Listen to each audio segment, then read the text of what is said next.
27 يوم 27 يوم اقل من شهر نفصل ارسنال او تفصل ارسنال عن التتويج بالدوري ان شاء الله باذن الله. 27 يوم لغايه يوم 12 ابريل 2026.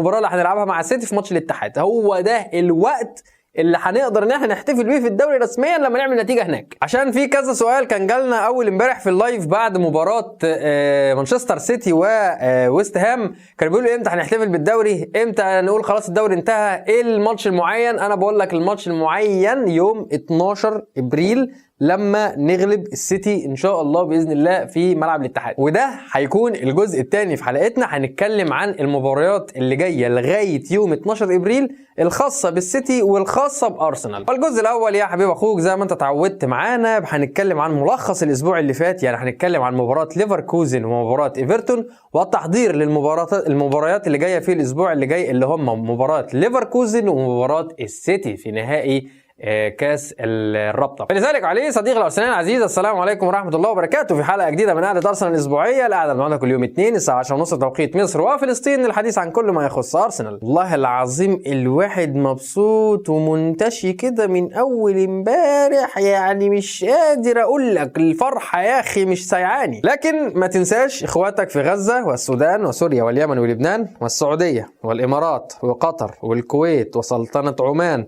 والأردن والعراق والبحرين واليمن قلناها، يعني يا ربنا يستر على كل اخواتنا في كل الدول العربيه باذن الله ان شاء الله. وباكد لك ان احنا ما زلنا مستمرين على المقاطعه، ولو ظهر لك اي اعلان من اعلانات المقاطعه على الحلقه دي او على اي حلقه من حلقات القناه يا ريت تقول لنا ايه اللي ظهر لك عشان نعمل له بلوك وما يظهرلكش تاني. وباكد لك يا صديقي ان شاء الله قريب القناه بتاعتنا هيتغير اسمها من قناه هاتريك الى قناه قعده ارسنال، فخلي بالك. اديني بقى اللايك واديني سبسكرايب وفعل الجرس عشان يوصلك كل جديدنا، وشير الحلقه لو عجبتك وشير الحلقه لو مجهودنا في القناه عجبك. ويلا بينا نبدا كلامنا. صلوا بينا على النبي يا جدع، قول عليه الصلاه والسلام. هو احنا بنقترب ان شاء الله باذن الله من تحقيق لقب الدوري، صح كده؟ تمام كده. وان شاء الله يعني باذن الله يعني ربنا يكرمنا باذن الله ان شاء الله هنعدي دور ال16 من دوري الابطال باذن الله، يعني باير ليفركوزن ما يعملش معانا اي مفاجآت. وان شاء الله يعني باذن الله يعني لما نقابل بودو جليمت او سبورتنج لشبونه ايا كان باذن الله يعني هنعدي من دور الثمانيه ونخش نص النهائي باذن الله ان شاء الله، يعني باذن الله ان شاء الله. بس انا هنا عايز اكلمك في نقطه، وهي النقطه الخلافيه في جمهور ارسنال سواء العرب او الاجانب. في ناس كتير بتشوف ان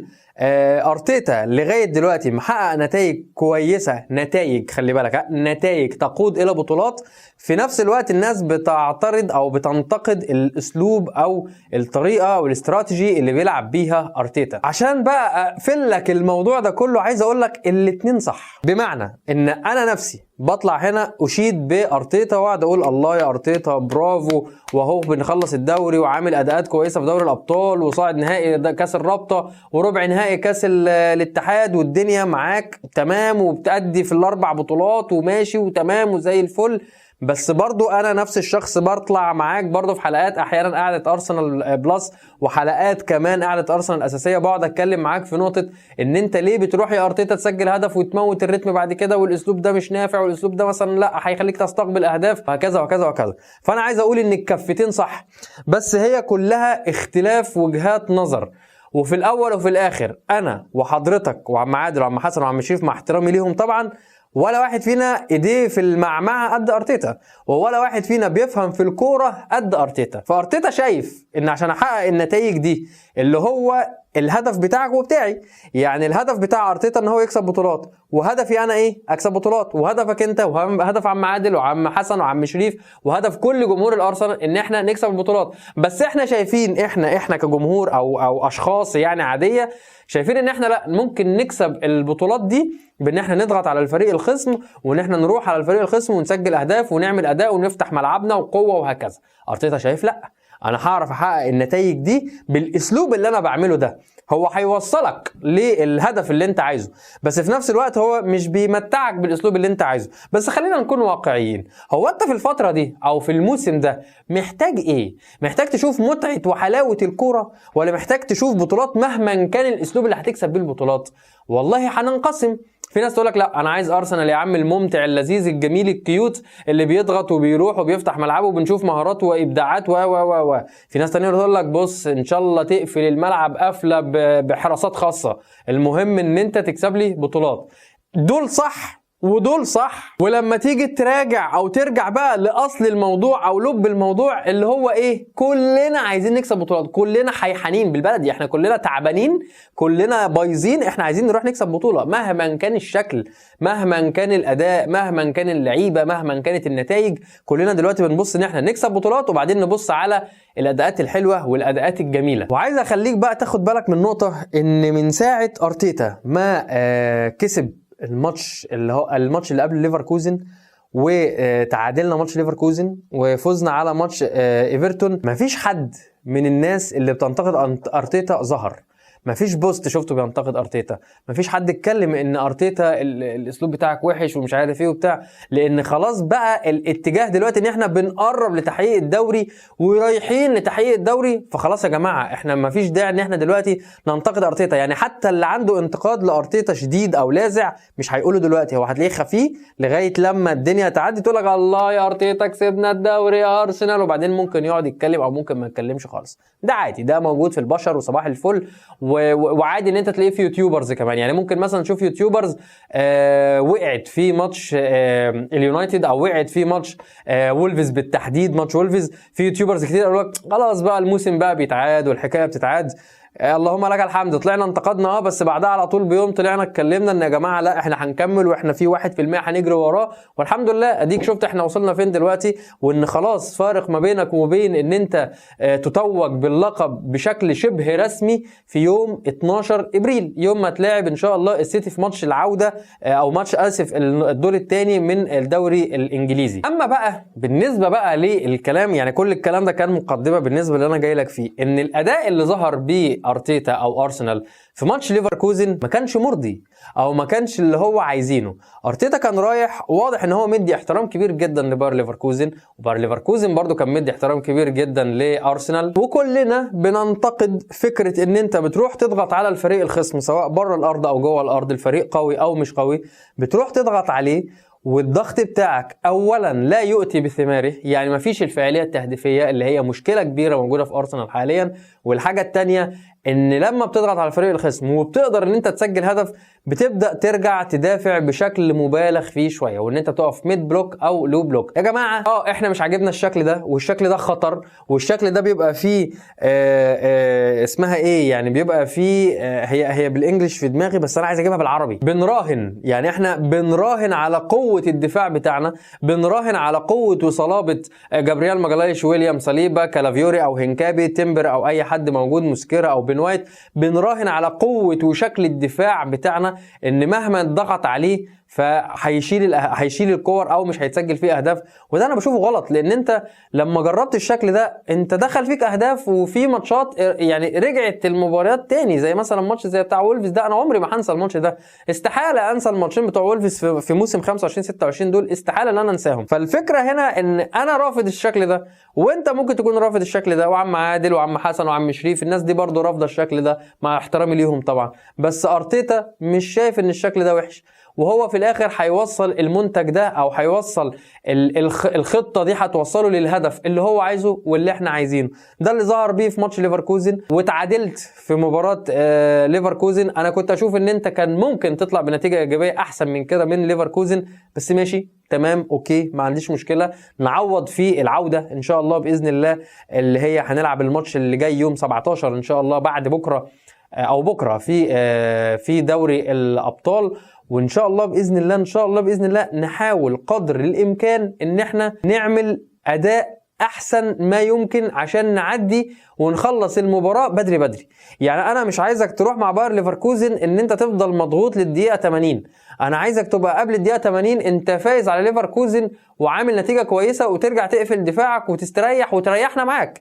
مفيش داعي ان انت تعمل سسبنس زي اللي انت عملته قصاد ماتش ايفرتون، لان انا لسه جاي لك كمان في الكلام على ليفركوزن ان شاء الله في التحضير، ان ليفركوزن اللي هي هتبقى قاعدة ارسنال قبل 90 هنا برضو معانا، ان ليفركوزن للاسف الشديد بنسبه كبيره هيعمل زي ايفرتون لما انت ضغطت عليه رجع قفل تقفيله عاليه قوي ولعب على المرتدات ولعب على الكور السريعه. هو هيعمل نفس الشكل، مش هيجي فاتح خطوطه قدامك طبعا، مش هيجي ضاغط عليك بالشكل اللي انت متوقعه اكيد طبعا، لكن هيبقى فيه حذر واحترام زايد لارسنال عن الماتش اللي فات. فانت محتاج ان انت تحاول قدر الامكان تعالج مشكله الهجوم بصراحه، يعني لازم تعالجها بشكل كبير جدا. الفعاليات التهديفيه بتاعتنا صعبه قوي. ساكا متعب، ساكا مؤذي للعين، ساكا مؤذي لارتيتا، ساكا مؤذي لزمايله، مؤذي للجمهور، مؤذي لكل الناس، مؤذي لنفسه. باللي بيعمله ساكا ده لازم يعني يكون عنده تعليمات ان هو يلعب بمنتهى المباشره. العب مباشر، العب بسرعه، ما تلفش كتير، ما تقعدش تدور وتلف بالكره كتير، ما تقعدش تعمل فنتات كتير، ما تقعدش الكره تحت رجلك كتير، العب اسرع، العب مباشر. وللاسف يعني حاسس ان الكلام ده بلش، يعني الكلام ده مش هيبقى موجود اصلا برضه. اما بقى الشكل اللي ظهرنا بيه في ماتش ايفرتون فهو كان شكل هجومي كويس، مع اعتراضي الشديد على الرباعي الهجومي. انا ما كنتش شايف ان في اي داعي ان انت تلعب بساكا او مدويك، يعني ساكا على اليمين ومدويك على الشمال، وايزي اللي المفروض ان انت تريحه، لان ايزي يعني انت بتهلكه بشكل مبالغ فيه، وان انت تبدا بكاي هافرتز. انا ما كنتش حابب الشكل ده، واعتقد احنا قعدنا حوالي 75 دقيقه بنحاول احنا نضغط بدون انياب، عاملين زي القطه لما بيتقص لها الضوافر، بنقعد نعمل كده ما بتخربش. عارفين يا رجاله الشكل اللي بيظهر بيه الرجاله المصريه هي اللي هتفهم المثل اللي انا هقوله ده، او الافارقه بالتحديد. عارفين الشكل اللي بيعمله ارتيتا ده بيفكرني بمدرب كده كان بيمسك النادي الاهلي اسمه كابتن حسام البدري. كابتن حسام البدري كان بيحقق بطولات بس الاداء وحش، الاداء ما كانش بيعجبنا خالص. ما علينا، نرجع لمرجوعنا. في ماتش ايفرتون انت ضغطت على ايفرتون بشكل كبير جدا من اول ربع ساعه كده في المباراه، لكن الانياب الهجوميه ما كانتش موجوده، ما كانتش متاحه، ما فيش اي حاجه كنت قادر ان انت تعملها غير لما عملت التبديلات ونزلت جيوكيرس اللي عمل نشاط شويه في الطابع الهجومي بتاعك، ونزلت المصيبه الكارثه العنتيل ماكس دومان. 16 سنه، طفل في القانون البريطاني، هو لسه طفل حرفيا، طفل نزل قلب لك الدنيا، سجل لك الهدف بتاع الاطمئنان، هدف ممتاز جدا. هو اللي عامل الاسيست بتاع الهدف، يعتبر يعني هو اللي عامل الاسيست بتاع الهدف الاولاني بتاع جيوكيرس، او البري اسيست يعني، او ان الكره جايه من عنده. فانت في ماتش ايفرتون قدرت ان انت تكسب، لكن بعد يعني ايه، بعد ما طلعت روحك، بالبلدي كده بالمصري يقول لك انت طلعت روحك عقبال ما عملت الحاجه دي، يعني انت كنت بتموت خلاص عشان تحقق الحاجه دي. وفي النهايه انت خدت ال3 نقاط، والسيتي على الناحيه الثانيه مشكورا ان هو تعادل مع ويست هام، وبنشكر طبعا ابننا مافروبانوس ان هو سجل الهدف في مانشستر سيتي بعد تسجيل مانشستر سيتي الهدف بتاعهم ب4 دقائق، يعني لحقوا ان هم يرجعوا في المباراه اسرع. والنقطه كمان الحلوه في الموضوع ان مانشستر سيتي لما تقفل عليه تحس ان هو بقى بدون قيمه. كمان في نقطه مهمه جدا في مانشستر سيتي دي اللي هكلمك فيها في الشق الثاني من الجزء الاول، ان هالاند غايب غياب غير طبيعي، هالاند مش موجود، هالاند وحش قوي الفتره اللي فاتت، وكلنا طبعا في الفانتزي متضايقين من حاجه زي كده، لان اكيد يعني كلنا شارين هالاند في الفانتزي، بس تحس ان في بعض العناصر لسه موجوده في السيتي. وعموما انت حاليا في المركز الاول ب70 نقطه، ومانشستر سيتي في المركز الثاني ب61 نقطه.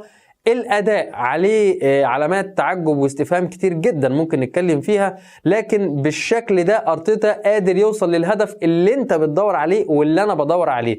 ممكن يكون الطريق مش عاجبني والطريق مش عاجبك انت، انا مثلا شايف قدامي طريق متسفلت، طريق ممهد ان احنا نمشي عليه، وارتيتا شايف طريق ممهد تاني خالص، فهو خد ده وانا عايز امشي من ده، بس في الاخر احنا هنوصل لنفس المنطقه.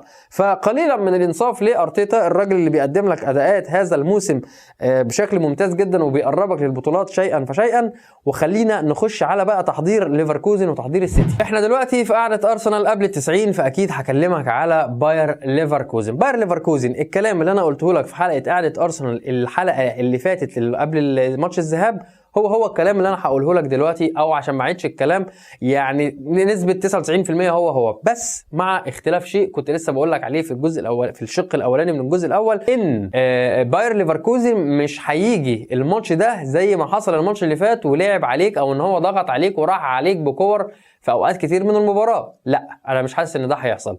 باير ليفركوزن هيجي يلعب قصادك في المباراه اللي جايه ب 3-4-2-1، او ممكن تبقى موجوده 4-2-3-1. 3-1. في كلمة بنقولها عندنا هنا في مصر في الكورة، بيقول لك اخطف واجري. اهو ده المبدأ اللي هيعمله باير ليفركوزن معانا في المباراة دي. هو هيحاول قدر الامكان يلعب على اخطف واجري، هيحاول قدر الامكان ان هو يلعب على المرتدات وعلى التحولات السريعة، اعتمادا على أليخاندرو جريمالدو او اي لاعب تاني من اللعيبة المهمة اللي موجودة في باير ليفركوزن. المهم ان يبقى في سرعة في التحول من الحالة الدفاعية للحالة الهجومية، وسرعه في المرتدات. هيعتمدوا طبعا على الواد الاسمراني الكاميروني المهاجم اللي عندهم اللي عنده 19 سنه ده، هيعتمد عليه بشكل كبير جدا، لان هو اصلا ارهق او زهق، خلى جابرييل ماجالايش ويليام صليبا الاثنين مخنوقين وتعبانين منه، قرفهم بمعنى اصح كده بالبلدي، اللي هو زهقهم، اللي هو خلاهم يا عم ما تبعد بقى، انت عامل لنا ازعاج ليه؟ وفي المباراه دي لينا طلب خاص عند ارتيتا، لو سمحت يا ارتيتا مباراة باير ليفركوزن ما ينفعش برضو فيها المبدأ او الاستراتيجي اللي انت بتلعب بيها في الدوري او بتلعب بيها في غالبية المباريات. فكرة ان انت بتروح تسجل على الفرقة ترجع تنام على الهدف وتستقبل الضغط اللي بيجي لك من الفرقة المضادة وربنا يستر ان شاء الله وما يتسجلش فيك اهداف، الفكرة دي ما تنفعش قصاد باير ليفركوزن. دي نقطة. النقطة الثانية، لازم يتم تسجيل هدف لأرسنال بدري، ما ينفعش اقعد للدقيقة 75-80 من غير ما اسجل هدف، لازم اخلص المباراة دي بدري. طب ليه لازم اخلص المباراة دي بدري؟ بص يا باشا، انت كل اللي انت محتاجه في المباراة دي هدف واحد، يعني انت لو كسبت 1-0 في المباراة دي فانت هتبقى خلاص صعدت. طيب لما 1-0 ده مثلا انت تبقى النتيجة دي مثلا جايبها في الدقيقة 30 مثلا او الدقيقة 40، تنزل مثلا الشوط الثاني تروح مدعم بهدف تاني، وكمان يا سلام لو دعمت بهدف ثالث. مع معلوميه شيء ان باير ليفركوزن انا بحترمها جدا وبقول لك وكنت بعد لك وباكد لك في اللايف وكنت باكد لك في قعده ارسنال قبل 90 اللي فاتت ان باير ليفركوزن فرقه تقيله، مش فرقه خنتريش لالو، يعني مش فرقه وحشه، لا هي فرقه محترمه بتقدم كوره وبتلعب كوره. فانت تبقى ممتاز جدا لو قدرت ان انت تسجل هدفين او 3 على باير ليفركوزن في اول 60-70 دقيقه. لما تعمل ده في اول 60-70 دقيقه فانت كده تعتبر خلاص 3-1 او 4-1 اجمالي يعني النتيجه. فانت هتحتاج ساعتها ان انت تريح اللعيبه بتاعتك وتوطي بقى الريتم وتهدي الريتم وتشد بقى عصايه الغيارات بتاعت العربيه، بدل ما انت عاملها على الخامس هتعملها على الاول، وتمشي الدنيا في اخر نص ساعه ولا في اخر ثلث ساعه وخلاص. وتنزل مثلا ماكس دومان نتفرج عليه كده شويه كمان، تنزل مثلا ماتويكي لو انت عايز تريح ساكا، عايز بقى ترمي موسكيرا مكان ويليام صليبا، عايز بقى تدي مثلا فرصه يلعب شويه مثلا كاي هافرتز، عايز تنزل خيسوس، تريح بقى العناصر الاساسيه بتاعتك، تطلع طبعا اكيد ديكلان رايس وتنزل مثلا نورجارد او تنزل اي حد تاني. المهم ان انت تريح العناصر بتاعتك قدر الامكان. لكن ان انت تعمل العكس وتدي احترام كبير لباير ليفركوزن حتى لو هو ضاغط عليك، بس مش معنى ان هو ضاغط عليك ان انت كمان ما تضغطش عليه وتكسبه. انت محتاج ان انت تخلص المباراة دي بدري، لان انا بعدها ب5 ايام معايا مباراة تقلق، معايا مباراة صعبة قوي قصاد مانشستر سيتي. فختاما عشان اقفل لك الحتة اللي احنا بنتكلم فيها دي، باير ليفركوزن مش هيجي ضاغط عليك اتوقع زي اللي حصل في الماتش اللي فات، ده رقم 1. رقم 2، باير ليفركوزن هيجي منتظم دفاعيا، مش متحفظ لكن منتظم بشكل كبير دفاعيا زي الماتش اللي اتعمل عليك في ايفرتون. ولازم ان المخالب الهجوميه بتاعتك تكون اقوى، لازم بشكل كبير جدا ان انت تستغل كل حاجه هجوميه تقدر ان انت تسجل منها اهداف. واتمنى ان المباراه دي لازم ارتيتا يخلصها بدري، ما تستناش توصل للدقيقه 80 عشان تسجل هدف. نطلع بقى من قعده ارسنال قبل ال90، نخش بقى في قعده ارسنال العاديه، نرجع تاني لقعده ارسنال اللي احنا كنا بنتكلم فيها ونتحدث سريعا كده عن مباراه ارسنال ومانشستر سيتي في نهائي الكاراباو. في المباراه دي ليها حسابات خاصه جدا. ليه؟ اولها ان ارسنال حاليا متصدر الدوري والسيتي الثاني، والسيتي في الغالب يعني بكلام ارتيتا وحديث ارتيتا كده ان الدوري شبه خلاص انتهى وراح يعني رايح لارسنال. فطبعا هيبقى من باب النفس والفاهم انت اللي انا مش هسيب لك الدوري وكمان تاخد مني الكاس، يعني الرقبه والمناخير هتبقى عاليه قوي عند بيب جوارديولا ان هو هينزل المباراه دي بشتى الطرق هيحاول ان هو يكسبها. خلي بالك ان السيتي في اخر 5 مباريات فاز مباراتين وتعادل مباراتين واتهزم في مباراه وحيده كانت قصاد ريال مدريد 3-0 في دوري الابطال. وهو قبل ما انت يعني وانت بتلاعب باير ليفركوزن هو بعدها بيوم هيلاعب هيلاعب ريال مدريد، وبعدها باربع ايام، يعني انت هتلعب يوم 17 هو هيلعب يوم 18 على ما اعتقد يعني، وبعدها باربع ايام هيجي انت هتروحوا تلعبوا بعض في استاد ويمبلي. فالفكره هنا ان هو هيجهد بشكل مبالغ فيه في ماتش السيتي، ماتش ريال مدريد بتاع العوده، الماتش اللي هيبقى في الاتحاد، هينهك. يعني بص، هيحاول قدر الامكان ان هو يسجل 3 اهداف عشان يتعادل مع ريال مدريد. فالمجهود البدني الشديد اللي هيتعمل في المباراه دي في صالحك انت بقول لك حاول تخلص بدري بباير ليفركوزن. هو ما عندوش حاجه اسمها اخلص بدري مع بدري مع ريال مدريد، هو هيتفحت مع ريال مدريد، هو هيطلع عين اهله مع ريال مدريد، هيجي لك يا باشا مستوي، او هيجي لك على الاقل نص سوا. واحد زي هالاند خارج الفورمه بقاله فتره، واحد زي دوكو مش افضل شيء في الفتره الاخيره، وابتدى يعتمد على عمر مرموش من اللعيبه الفايقه حاليا في مانشستر سيتي، ولازم يكون تحت الرقابه بشكل كبير جدا لسرعاته وللفنتاته. يعني هو عامل زي ايه، يعني عامل زي ساكا بتاعنا اللي هو كان من سنتين، ده سريع وبياخد الاكشن على طول بسرعه، ما بتقعدش الكره تحت رجله كتير، وكمان تسديداته ورجله تقيله على المرمى، فانت محتاج تعمل حسابات خاصه لعمر مرموش. والناحيه الثانيه برضو سيمينيو من اتقل اللعيبه اللي موجوده في الدوري الانجليزي او في الكره الانجليزيه كما يعني لو هنيجي نصنف دلوقتي افضل 10 لاعبين في الدوري الانجليزي خلال هذا الموسم، سيمينيو اكيد فيهم، ده كده وممكن يبقى كمان موجود في الخمسه الاوائل كمان.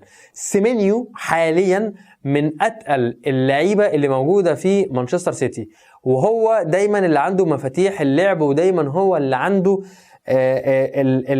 مش يعني هو اللي بيخلص كل حاجة مغلقة، او هو اللي بيخلص كل حاجة مقفولة، او هو اللي بيخلص كل حاجة ممنوعة. دايما تلاقي عنده الحلول، دايما تلاقي عنده الفرديات، دايما بيطلع زمايله، دايما هو اللي بيسدد، دايما هو كمان بيتخدم عليه من لعيبه مانشستر سيتي، سواء بقى كان برناردو سيلفا، رودري، حتى هالاند، حتى عمر مرموش. يعني دايما بتلاقيهم حاطين سيمينيو في الحزه بتاعتهم، ودايما بياخد الحريه بتاعته في نص الملعب. فطبعا اكيد عندنا كلام كتير جدا جدا جدا هنتكلم فيه عن ارسنال ومانشستر سيتي، هنراجع الماتشات الاخيره لمانشستر سيتي عشان نطلع بنقاط القوه، ونطلع كمان بنقاط الضعف عشان نشوف ايه اللي ممكن نعمله في مواجهه ارسنال ومانشستر سيتي. لكن خليني اؤكد لك شيء للمره الديشليون، مباراه ارسنال ومانشستر سيتي، المباراه دي ما ينفعش ارسنال يخسرها باي حال من الاحوال.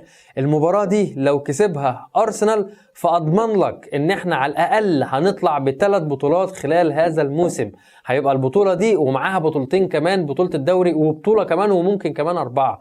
البطوله دي بطوله كاس الرابطه قصاد السيتي اللي هنلعبه في النهائي. البطوله دي عامله زي المفتاح اللي هيفتح لك ابواب بقى البطولات اللي بعدها.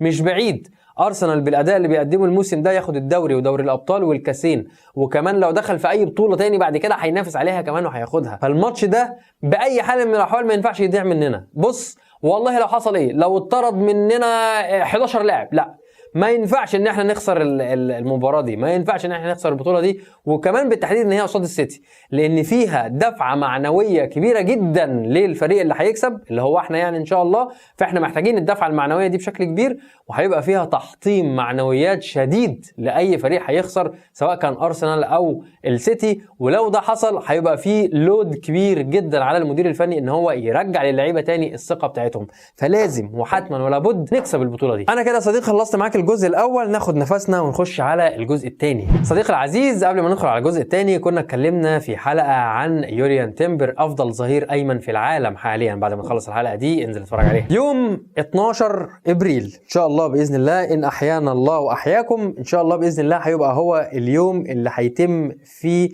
بنسبة 99% تتويج أرسنال بالدوري. طبعا مش هيكون بالرسميات طبعا أكيد يعني، لكن لما تعمل نتيجة إيجابية قصاد مانشستر سيتي في المباراة دي وتتعادل مثلا معاه أو تكسبه، فأنت كده ده نتيجة إيجابية.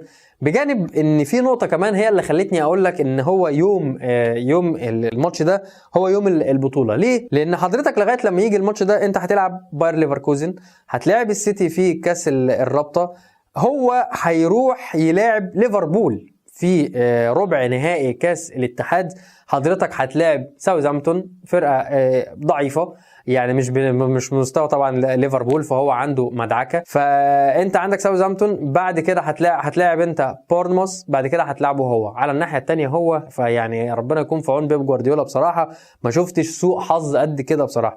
هيلاعب ريال مدريد ثم هيلاعب ارسنال، ثم هيلاعب ليفربول، ثم هيلاعب تشيلسي قبل منك انت في الدوري. يعني انت الجوله اللي قبلها في الدوري انت بتلاعب بورنموث، هو بيلاعب تشيلسي اللي بيحاول ويعافر ان هو يبقى موجود في الاربعه الاوائل عشان يضمن المكان بتاعه في دوري الابطال الموسم الجاي، حتى يعني عشان لو ما عداش يعني من باريس سان جيرمان، يعني في الغالب هو مش هيعدي من باريس سان جيرمان يعني.